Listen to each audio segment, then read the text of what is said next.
Hello students, today we are going to discuss about the 11th chapter, Japan and Brazil through a traveler's eye, written by George Mikesh. Yes, it's Mikesh. Now he is not he is an English writer, and prominently he is a journalist, and he has written a few of travelogues. Now first things first, what is this Japan and Brazil through a traveler's eye do? Actually, this is two excerpts from two of his travelogues. One is regarding Japanese manner, the first part, that is taken from The Land of Rising Yan. Another one is How to Tango, that is from that particular travelogue. This particular part, this is Traffic in Brazil, has taken. Now these two pieces or extracts of travelogues have been given in this chapter, Japan and Brazil through a traveler's eye. Okay, so what are the things we need to discuss? What are the things we need to understand? First of all, this is a form of writing that is we can usually call as travelogues or travel writing.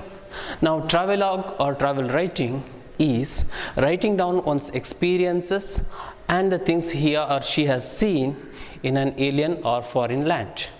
Now everything is okay until we come to the understanding whether he has written everything objectively or not. This particular question leads us to another study that is called cultural studies. Okay, now travelogues nowadays is discussed as a part of cultural studies. Now cultural studies doesn't discuss about culture, instead how a culture is described by another culture. Now this is understanding of culture, understanding of a culture. Who understands? A person who doesn't belong to them. Now when we are writing about something which is not us, we will have our own understanding about the other culture or the traditions. For example, we Indians, how do we understand the culture of Americans or Japanese or Chinese? Food habits. We have different food habits, right? So coronavirus, we know that something to do with the food habits, right? So how do we understand that? When we think that, when we come to know that they eat that, this and all, sometimes we think it's very cruel or something like that. But it is not for them, it is for us, because we understand them, their lifestyle from our own perspective. So this is something to do with the perspectives. How do we understand? Okay, so from over there, let me go directly to the first part, that is Japanese manners. Okay, this part has taken from The Land of Rising Yan, that is a travelogue. It's not entirely one particular story. Now if you have text, let's go to page number 97, otherwise get a text as usual. Japanese manners. Now this particular part starts something like this. A quarter of an hour in Japan will convince you that you are among exquisitely well-mannered people. The people who live in a hopelessly overcrowded island have to respect one another's privacy, or rather, if they have any privacy. So this particular part, what does it suggest? Something about Japanese manner.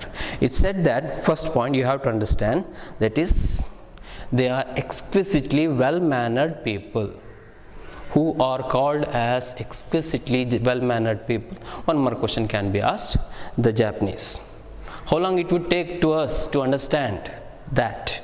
Quarter of an hour. Now where do they live? He called hopelessly overcrowded island. So Japanese cities were overcrowded, and hopelessly overcrowded, and as a result of that there is no scope for privacy. That's what he says, if they had any privacy. So there is no privacy because there is a lot of people everywhere. So how to respect another's privacy? He comes to that here. there is courtesy have two function or double function in Japan. So next comes to part over the, he says courtesy. Now courtesy is not just courtesy, it has two functions. What are that? It is a substitute to privacy. It's courtesy as well as substitute to privacy. They can't give you privacy because they may be sitting very next to you. When you are talking over a phone, they will be very next to you, so you can't get a privacy. So what they do? They courtesy. Now that's why he says courtesy has two functions. Now the question can be asked, what are the functions of courtesy? Courtesy as well as substitute to privacy. So he gives an example of red telephone booths. Now they don't have telephone booths actually. The red telephones will be kept on the table of some room or hotel, restaurant or some business where you can go and talk. You can do your, to quote, confidential business transactions, your intimate love quarrels in public, unquote. So you can do confidential things over there even when people are around you. They do not take the mobile phone and walk 100 meters away from the people. So instead of that, they have to talk because there is no place. Everywhere people are there. What happens then? Nobody cares if somebody talks. Nobody cares because that is how their life is. That is, they respect another person's privacy. That's a courtesy. Next part, we have to understand that he says a telephone receiver is his castle. A man's telephone receiver is his castle. If a person is talking through a telephone, nobody listens. Nobody disturbs him. They can talk anything in absolute privacy even when so many people are around him or her. Understood? So next part, he says about Japanese manner. One, he talked about telephone, right? Next part he says about their habit of bowing. Now, bowing. Now what is this? He calls that a mania for bowing. Mania. The word mania, yes, we have discussed about cultural studies. He just says that they have a habit of bowing. He says it's a mania. A kind of a negative implication is always there. Too much of bowing in the sense. But who thinks that it is too much? A foreigner, one who doesn't practice that.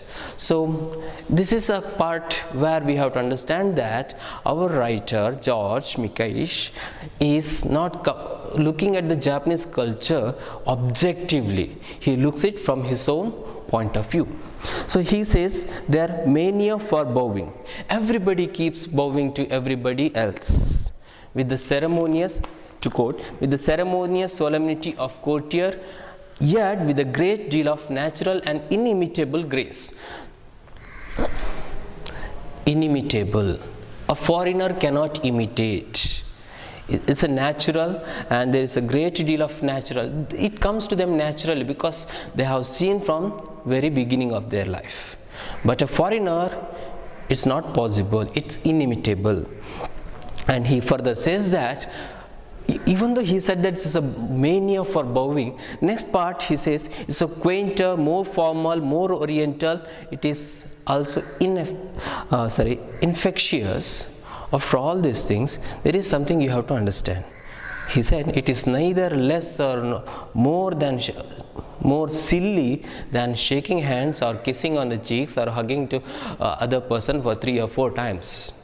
Everything is silly, everything is formal, everything is not silly. It depends on the culture. It depends on the tradition. In some places, people may kiss to the cheeks, cheek to cheek, 2 times or 4 times, depend on which part of France you are in. They can shake hands whether you are in India or America, or you can say namaste. That's different things. But do you think it's a silly, or somebody else may think it's a silly? Understood? And next part over here, he says, continuing with that bowing, everybody bows to everybody else, and It's inimitable. We cannot imitate that. Why? Because sometimes we may not know how to bow, how to hold our hands while bowing, how much you have to bow, bend, how long you have to bow, whom you have to bow, whom you cannot bow, or who has to bow to you. There is a complicated hierarchy. But for Japanese, it doesn't seem to be very complicated. It comes to them naturally because they have seen it. They have been practicing it from the beginning. Understood? So there is a complicated hierarchy in bowing. Who bows to whom, how deeply and how long. It's quite difficult to understand. And this bowing, it's not only outside, not only in the society, but even inside the house, there is this complication. Who bows? Inside the family, the wives bows to husband, children bows to their parents, younger brothers bows to elder brothers. But at the same time, all the girls, sisters, bows to their brothers, even though he is a younger brother. Slightly unlike to our tradition, where even younger brother bows to elder sister, right? There is a gender difference we can see over there in Japan. Now, there is one more thing, that is, he makes fun of it at that time. The mothers carry their babies on their back with a specially made basket kind of seats, with the specially made seats. As a result, when the mother bows to somebody, the child on her back also has to bend down. He says that when the mother bows, even the child bows, but with the superiority. That means slightly in a higher place. Okay. Next part, he discusses about same thing about the bowing in the Japanese stores. He says Japanese stores employ bowing girls. What's their duty? To bow. To whom? Where? He says like this: bowing girls who stand at the top of the escalators, and their only duty is to bow deeply, differentially to all and sundry. All those who come to their shop, they have to bow. It's something like page boys. It's something like somebody opens the door when some guests come. Okay. This is again their own tradition, their culture. Do we think it's silly? You may think, but at the same time somebody else think, when we stand up, when somebody important person comes to the meeting or a house, we may stand up and we may wish. They think that it is silly. Why he has to stand up, right? So this is all similar way. Then from bowing girls, he talks about the Tokaido lane. Now, what is this Tokaido lane trains? He says the famous Tokaido lane, which runs between Tokyo and Osaka. Conductors in the train get on the train, they go to the middle of the bus, and the bus means what do we call compartment or carriage, also called as sometimes bus. In the middle of the carriage or compartment, then they bow to each and everybody. Only after that they check the ticket. Now this seems to be why they have to bow. Why can't they start? We haven't seen that. Well, that is Japanese, their manners, not ours. From there, he gives an example that of a deer in the park of Nara. Now, yes, a deer, not human being. He says that in the park, especially in the Nara, he met a deer which also bows like human being. Now, if you go to the YouTube, you may find the videos, or some of you already received these videos. We have discussed already. The deers in the park, they bow. So, to whom? To the visitors. What the visitors do? They will give something to something to feed it, something to eat it. So they feed on it and they will go back. So this particular part he says, even the deers bow. So it is in Japanese, it is the Japanese manners. Not only human beings, even the animals do that. Next, he speaks about another part of Japanese life. He already said, Japanese bow to each and everyone, right? He gives an example of a bus station. Okay, in the bus stop, when they are waiting for the bus, the Japanese, he says, bows to each and everybody until the bus arrives.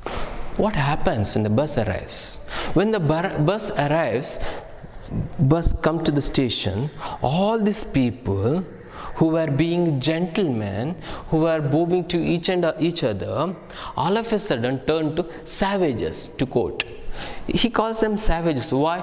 They push each other away, they poke each other in the stomach, they stamp on another's feet so that they can get into the bus. So gentleman turns to savages. This is what he observed. Maybe may happen, but maybe it's not at all happened. Maybe he is exaggerating whatever happened. But in any case, we cannot think that all of a sudden they become monsters.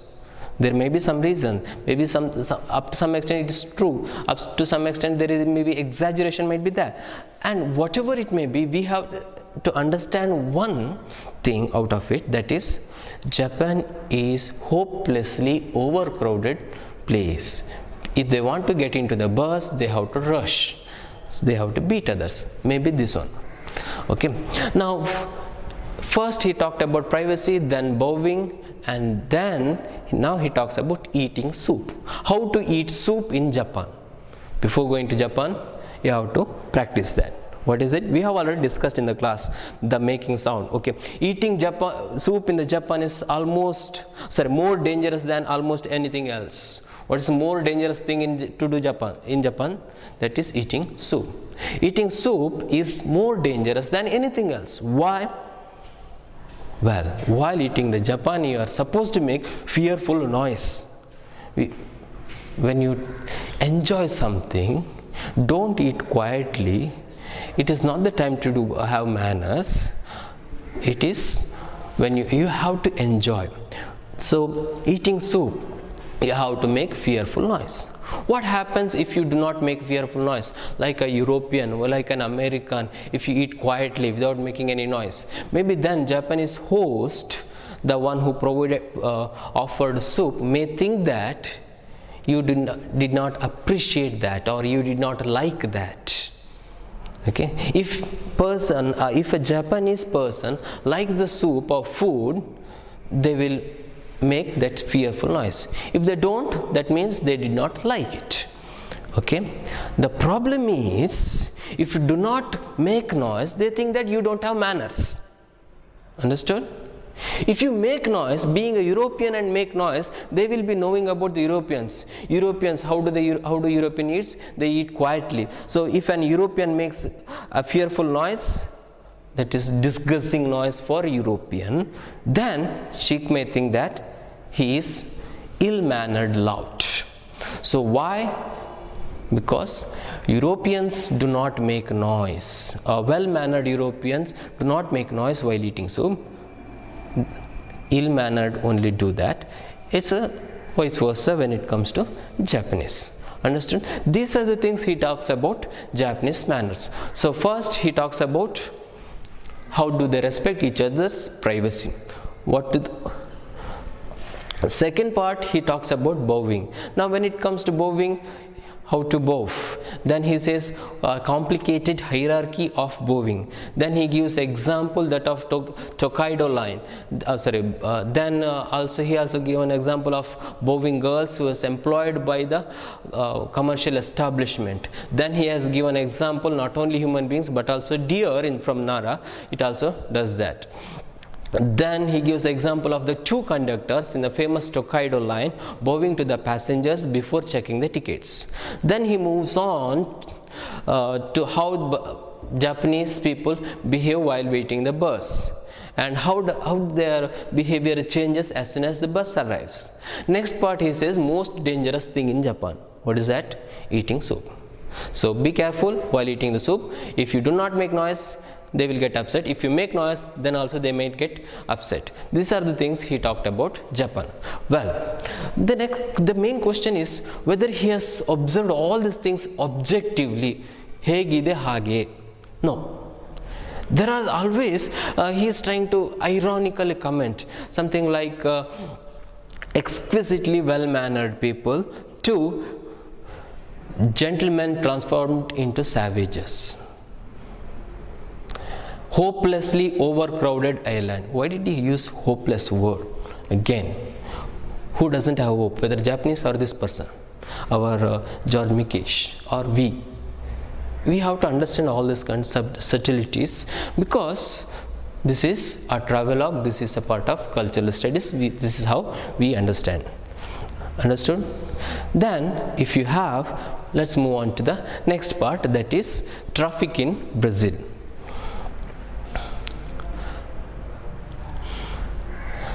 Nobody hurries in Brazil. This is the starting statement. Nobody hurries. Everybody is leisurely, everybody have enough time to do whatever they want. There is nothing called urgency to anybody. And is this all he is talking about? No. He comes up with a contrasting idea also. But how does he develop this idea? Let's see. It doesn't really matter whether you reach your destination an hour too soon, a day late, not at all. It doesn't matter. People doesn't follow the timings. They may come late, or sometimes they can come early, sometimes they may not arrive. Is it possible? Well, exaggeration. Next, how leisurely they are. He gives an example, that is by the example of Copacabana Streets. Now what about Copacabana Streets?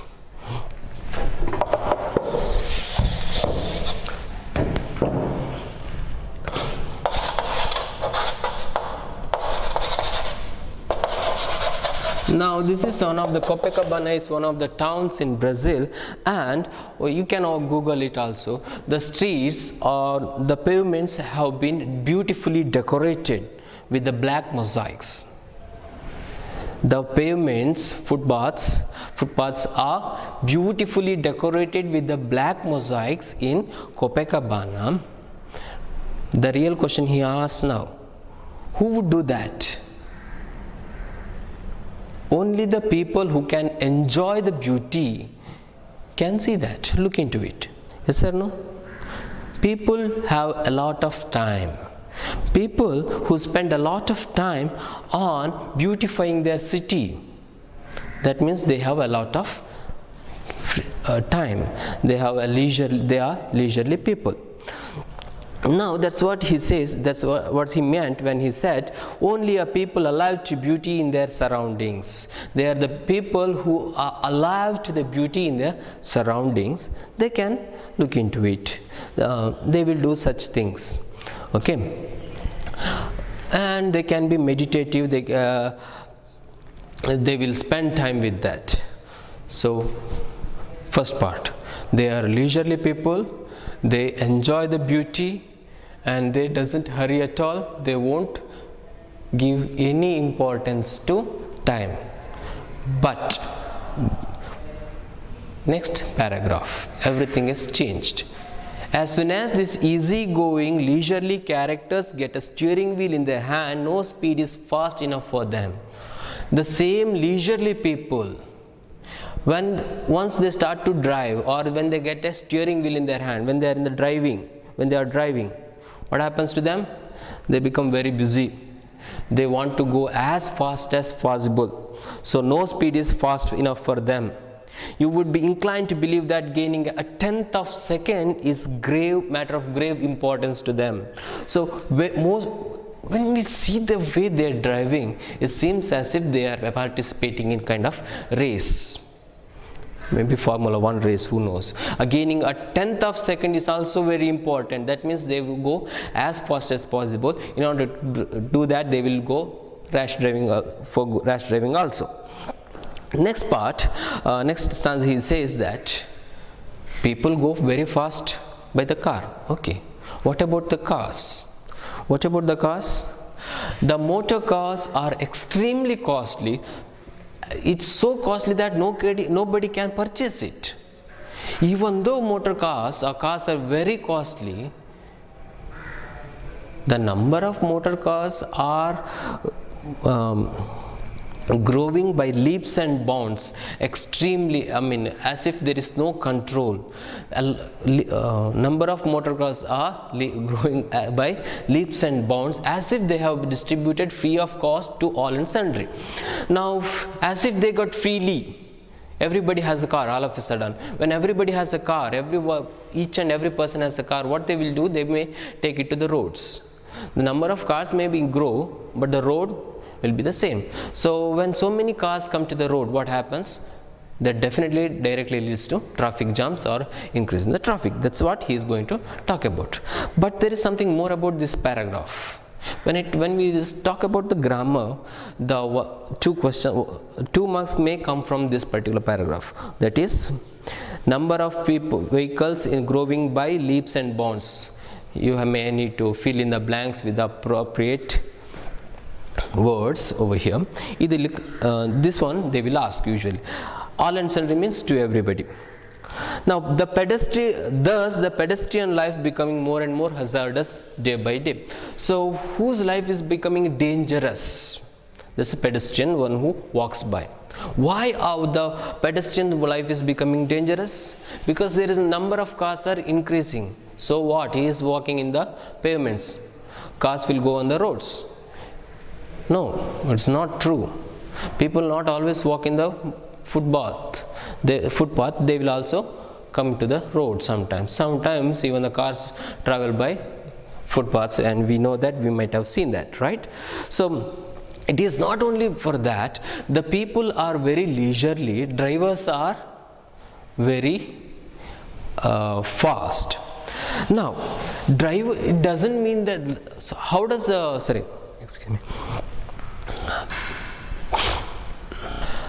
life of pedestrians is becoming more and more hazardous day by day. It is not only because of increase in the number of vehicles. It is not because drivers doesn't care for pedestrian. They do care for pedestrian. So contrasting idea he is brings forward. What is he trying to say? That drivers are lookout. They are looking out for the people who by mistake or purposefully gets into the road. If anybody gets down to the road, they will aim at them, they will drive towards them as if they are going to hit those persons, and that is their aim, that is their goal, mission of their life. So what pedestrian has to do? He has to escape the car, he has to leap or jump, or he has to run for life. But in any case, even though such thing happens, both pedestrians and car drivers smile at each other as if saying, today you win, tomorrow it's maybe my turn. So that may be something like he is making fun of their attitude. Understood? George Makesh is making fun of them, or ironically comment that nobody cares for life. Next part, he says that it is a war between the drivers. Now, just now he has discussed about the fight between the competition between the pedestrian and the drivers. Now he comes to war. The war between the drivers. They are murderous but good tempered. They can cause accident. At the same time, they are not angry at each other. How do they drive? They will overtake from all the sides. They honk for so many times. They will brake violently, and they will accelerate as if all of a sudden. But in any case, even though they have stopped another vehicle from moving, they are not angry at each other. They will laugh at each other. They will smile at each other. This is one thing he has observed. So people got adjusted to their reality. Maybe a person from Europe, maybe a person from America, this kind of violation of traffic may be something very dangerous. They seem it's very dangerous. But for us or Brazilians, it's very common. Wrong side ಅಲ್ಲಿ overtake ಮಾಡೋದು ಅಂತ ಹೇಳಿದ್ರೆ well ನಿಮ್ಗೆ ಗೊತ್ತು ಹೆಂಗೆ ಅಂತ ಹೇಳ್ಕೊಂಡು. Next part. He speaks about the Avenida Presidente Vargas. Now this is another town in Brazil. Now we have already discussed one town, Copacabana. Now second one, Avenida Presidente Vargas. Now what does he say about this? The traffic is worse. All he wanted to say that the traffic is worse. So he has given an example saying that, a story saying that if a person is in the one side of the road, he cannot pass. The traffic is so busy that there is no way he can pass. And he says something like this: if a person standing on the one side of the road contemplating when the traffic will go down and he can pass, but he may need to wait for hours and hours. But sometimes if he sees his own friend on the another side, and he may worry how his friend has passed. He says that his friend did not cross the road, but he was born and brought up and waiting to cross the road, everything on that side only. He never came to this side. What is the intended meaning? All the traffic is so busy that you possibly cannot cross the road. Do you think the people won't cross the road? Yes, the people of President Avenida Vargas may have crossed the road, but he may not be able to cross the road because he may be accustomed to traffic signals, the zebra crossing and all. But the people, they may not worry about it.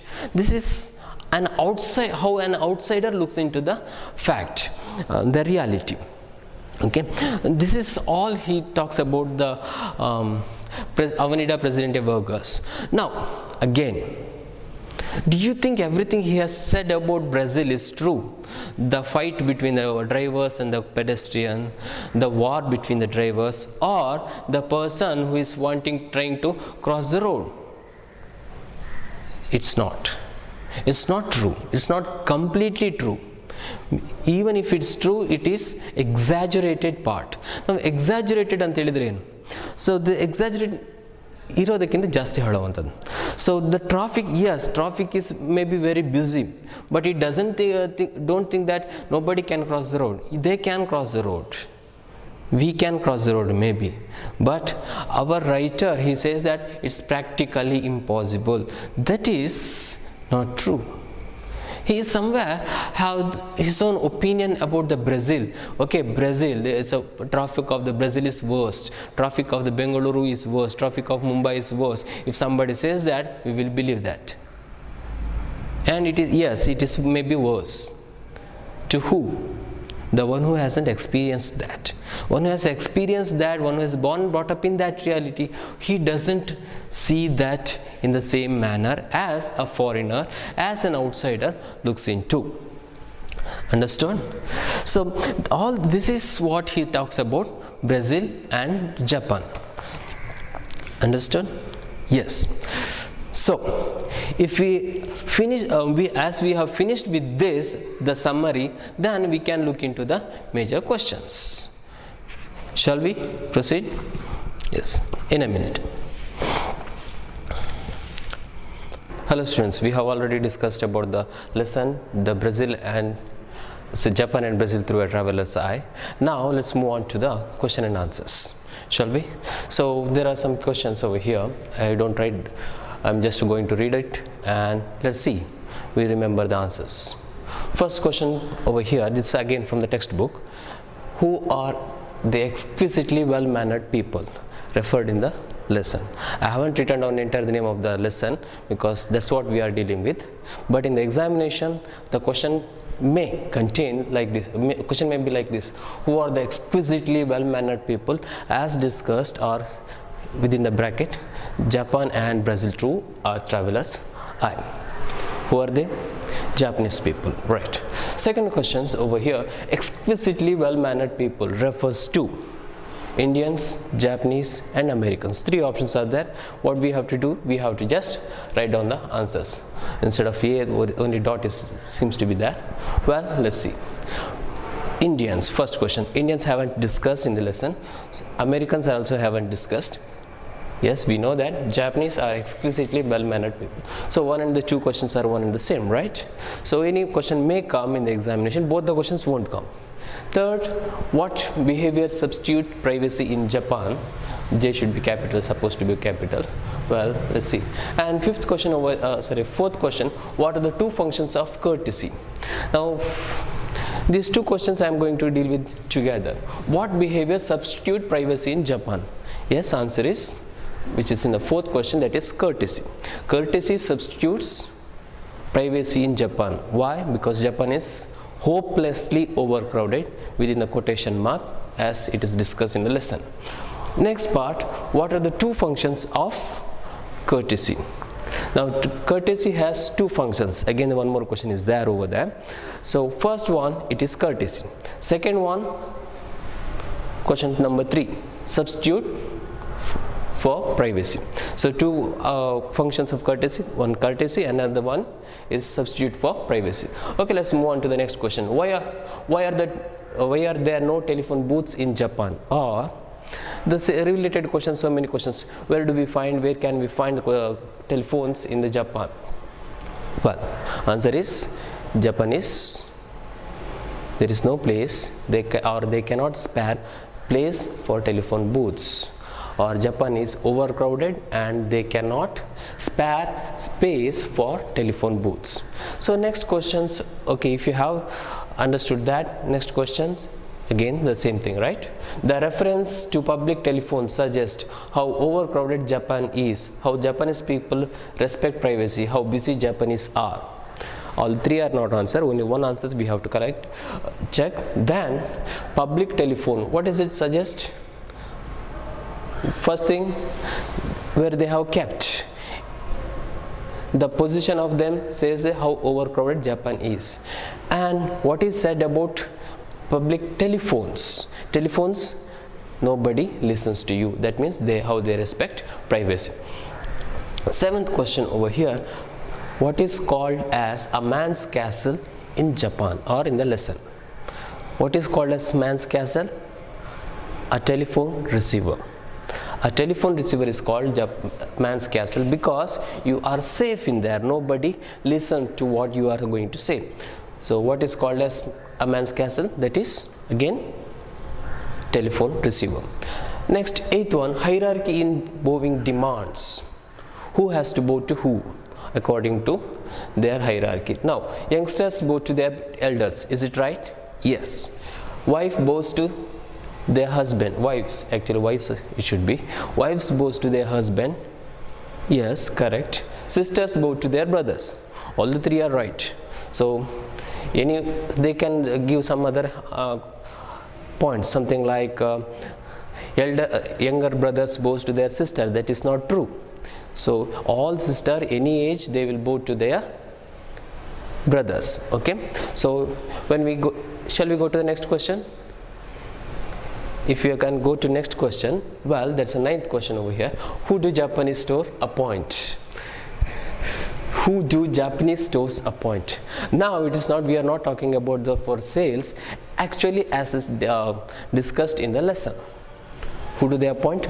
Bowing girls. Now, do we have the spelling? Yes, the very next question we have. Where do the bowing girls stand? Now, what do you mean by bowing girls? The girls were appointed to bow to their customers. Now, where do the bowing girls stand? On the top of the escalators. As soon as you climb up the escalator, and they will be there to greet you. Okay. Next question.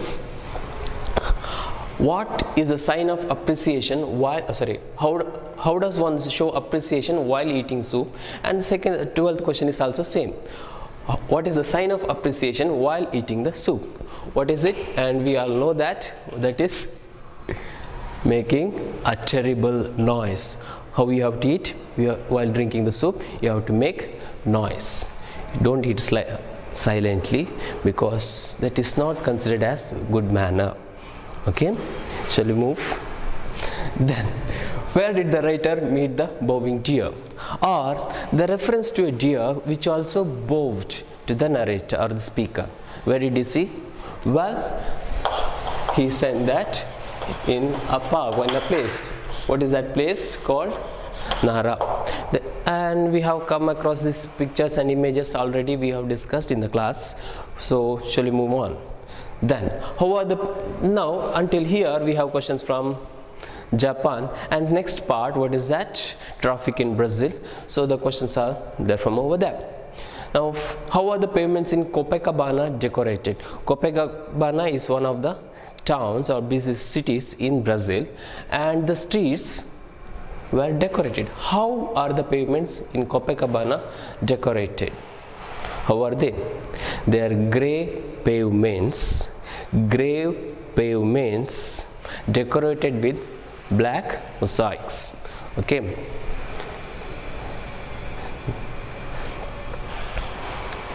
Next part, what happens when leisurely people of Brazil get a steering wheel in their hand? Again, another mistake over there. Brazil should be capital letter, uppercase letter B. What happens when leisurely people of Brazil get a steering wheel? So Brazilian people are called as, they were very leisurely. They do not worry about the time. But when they get a steering wheel in that means when they are driving. What do they do?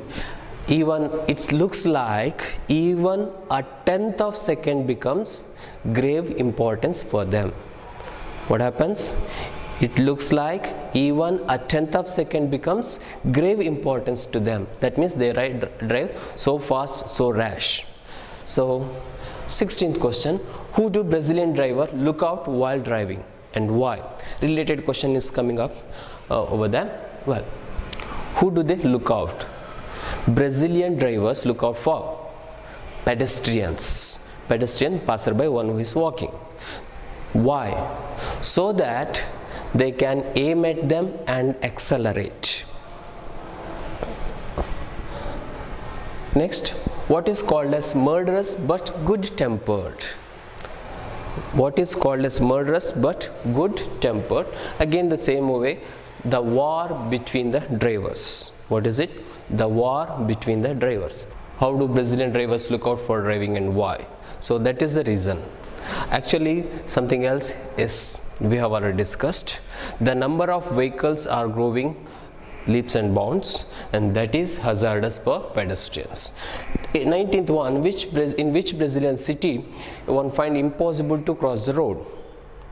The Avenida Presidente Vargas. The Avenida Presidente Vargas, that is city, it's impossible to cross the road, it seems to so. Understood? Shall we move on? So next, 20th, when do Brazilian drivers aim and accelerate?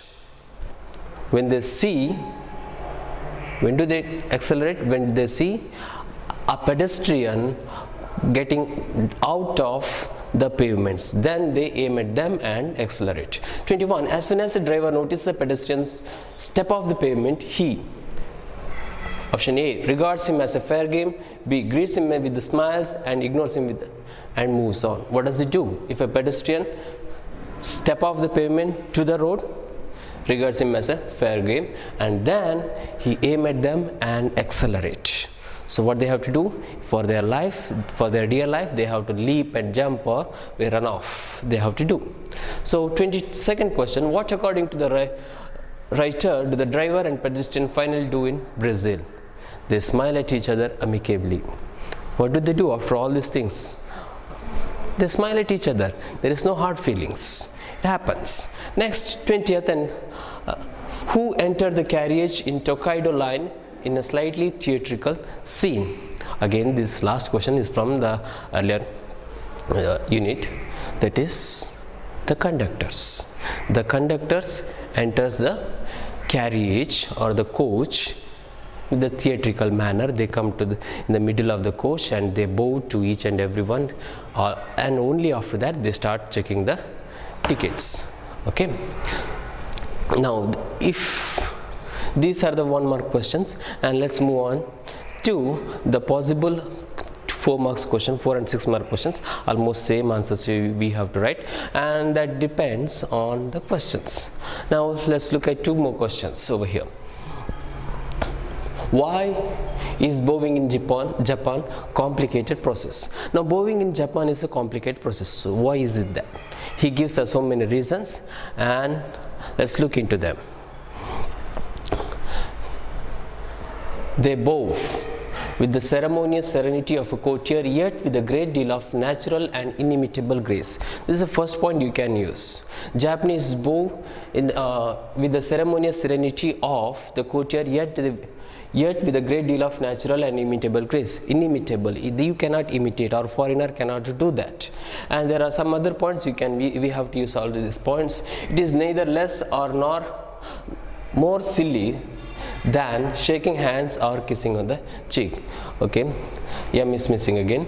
Neither less or more silly. What do you mean by that?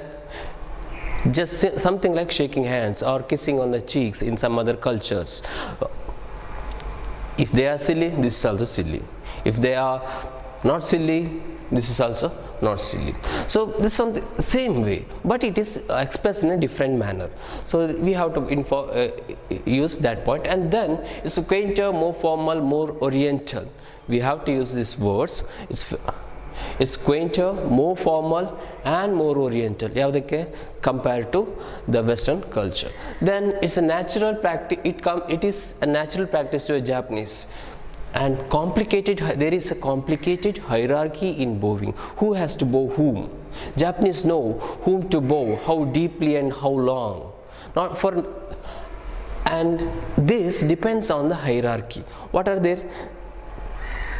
The social rank. It depends on the hierarchy. It certainly reflects the smallest difference in the rank, standing, age, and social standing of the other person. So how deep you have to bow, how long you have to bow, who has to straighten up first. It all depends. But for a foreigner, it is slightly difficult to understand. Then certain basic rules within the family. You have to write this. What is it? Wife bows to her husband, child bows to his father, and younger brothers to elder brothers, and all the sisters bows to all their brothers, irrespective of their age. Understood? These are some points you have to add in the while answering the question. Well, it comes to with bowing. Why is bowing is a complicated process? What is said about Japanese manner of bowing? Or even the question may be asked, write a note about their mania for bowing. Okay, all these questions you need to use these points. Shall we move further? Yes. What is the experience of the writer in Brazil? Now I haven't written so many questions, or so many questions can be asked, such as write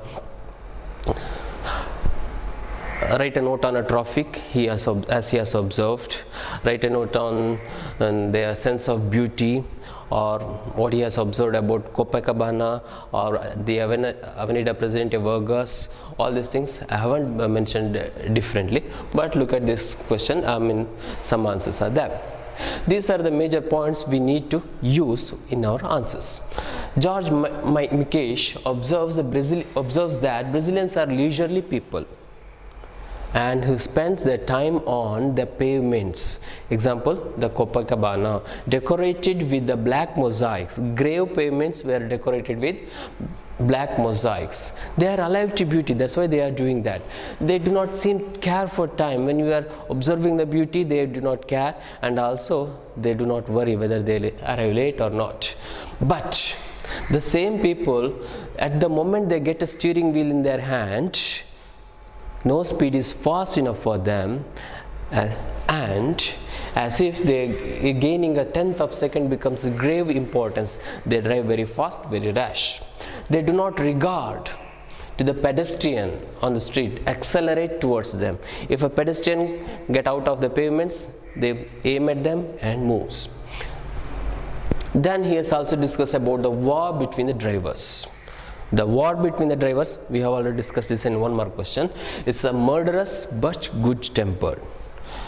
they cut in, overtake from both sides, they make you violently brake and make you commit, and they will commit also, the heinous crimes of the roads or driving. But at the end, they smile at each other without anger, without hostility, without mad honking or hooting. That's the word used. We have seen people honking like anything, hooting like anything, but they don't care about that. Then finally he speaks about the traffic in Avenida Presidente. The Avenida Presidente Vegas, the traffic he calls worst. Why? He says that one contemplate how to cross the traffic, because traffic is so busy that he cannot cross the road. Okay. At the same time, the vehicles, so many vehicles are there, all the vehicles are moving very fast. And he has also discussed about one person standing on the other side may see his friend, but he may be thinking about how he has crossed, but the friend might say he has gone on the other side and he was not able to cross. But all these things may not be real. This exaggeration. Okay, what he is trying to say is that it looked almost impossible to cross the roads. Understood? Yes. So what is next? What we have to understand is that all these are an experience of a traveler or tourist or a foreigner who come to a different country. So all his perspectives, understandings is kind of depends upon his experience from his homeland. Understood? That's why it is studied under cultural studies. Okay, shall we? And what's next? What's next? These two questions we have discussed. Do well, study hard, and write in the examination. Good luck.